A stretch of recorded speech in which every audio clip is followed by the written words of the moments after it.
Salam para sahabat Katolik. Dalam video kali ini kita akan mengupas atau mengulas 4 tokoh Alkitab yang pernah berbuat dosa besar tetapi mau bertobat. Siapa sajakah mereka? Mari kita simak jawabannya melalui ulasan video berikut ini. Tokoh yang pertama adalah Paulus. Saulus merupakan seseorang yang sangat brutal atau sangat jahat. Dia sangat membenci Yesus Kristus. Dia sangat membenci orang Kristen. Saulus sering mengejar-ngejar dan memenjarakan orang-orang Kristen 2000 tahun yang lalu. Para rasul pun bahkan merasa takut terhadapnya. Nah, suatu ketika dalam perjalanan menuju ke Damsyik, Tuhan Yesus mendatangi Saulus dan kawan-kawannya. Dalam pertemuan tersebut, Saulus menjadi buta karena cahaya Tuhan yang sangat menyilaukan. Lalu Tuhan menyuruh dia untuk ke Damsyik untuk bertemu dengan seseorang yang bernama Ananias. Nah, ketika sampai di Damsyik dan bertemu dengan Ananias, ia akhirnya bisa disembuhkan. Dia bisa melihat kembali.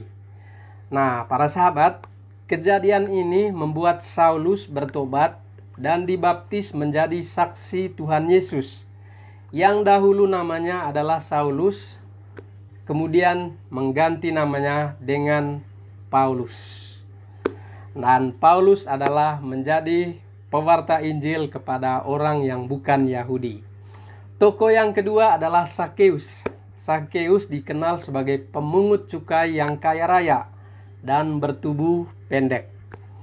Orang Yahudi sangat membenci dirinya karena ia bekerja sama dengan penjajah Romawi. Nah, dia sering menarik uang pajak lebih daripada seharusnya. Nah, suatu ketika Sakeus menaiki pohon ara untuk melihat Yesus saat Yesus melewati kota Yeriko. Ketika Sakeus melihat Yesus memanjat pohon, kemudian Yesus menyuruhnya turun. Dan Yesus berkata kepada Sakeus bahwa malam ini aku menumpang di rumah kamu. Yesus berkata demikian kepada Sakeus. Nah, para sahabat, pertemuan dengan Tuhan Yesus membawa pertobatan untuk Sakeus. Ia pun berjanji akan memberikan setengah hartanya untuk orang-orang miskin dan mengembalikan hartanya yang sudah diperas dari orang-orang, terutama dari orang-orang susah, orang-orang miskin, dan ia kembalikan 4 kali lipat. Wow! 4 kali lipat dikembalikan oleh Sakeus.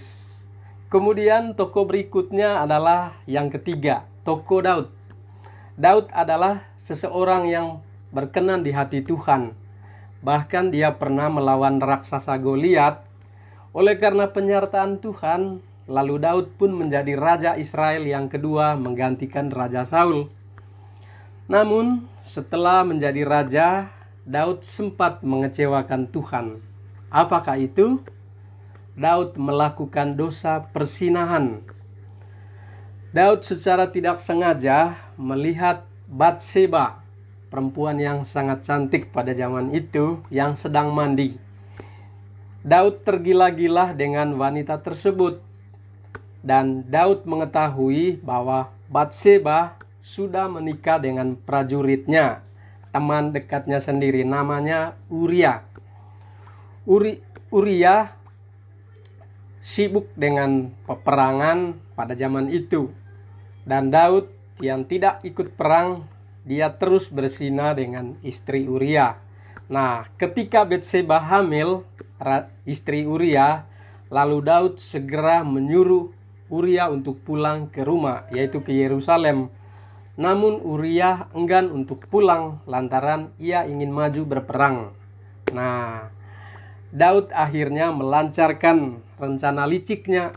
Ia memerintahkan anak buahnya untuk membunuh Uria dengan menempatkannya di baris paling depan dalam pertempuran perang.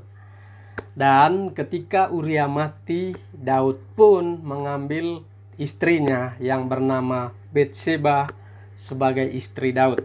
Nah, para sahabat, perbuatan Daud membuat Tuhan murka sehingga dia mengutus Nabi Nathan, yaitu Allah mengutus Nabi Nathan untuk menegur Raja Daud.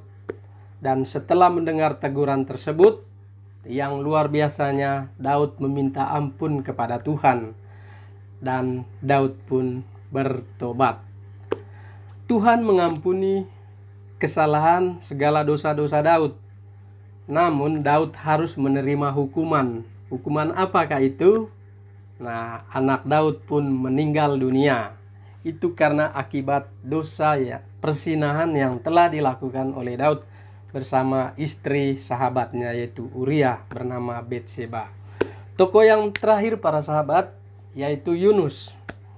Yunus merupakan seseorang yang diutus oleh Tuhan untuk menyampaikan pertobatan kepada penduduk di Niniwe. Nah, namun Yunus ini memberontak dan kabur ke Tarsis. Ketika kabur menggunakan kapal, maka badai besar pun terjadi dan ia dilahap, dimakan ikan yang sangat besar. Tetapi anehnya, selama menetap di perut ikan tersebut, Yunus meminta ampun kepada Tuhan. Dia berdoa, mohon agar pertolongan Tuhan terjadi padanya. Akhirnya, Tuhan mendengarkan doa Yunus, sehingga ikan tersebut memuntahkan Yunus ke darat. Wow, sungguh mujizat yang sangat luar biasa. Dia dimuntahkan ke daratan. Kemudian Yunus pun berangkat ke Niniwe dan memberitakan Injil hingga penduduk di Niniwe pun semuanya bertobat berkat pewartaan Injil dari Yunus. Lalu, bagaimana dengan kisah hidup kita para sahabat?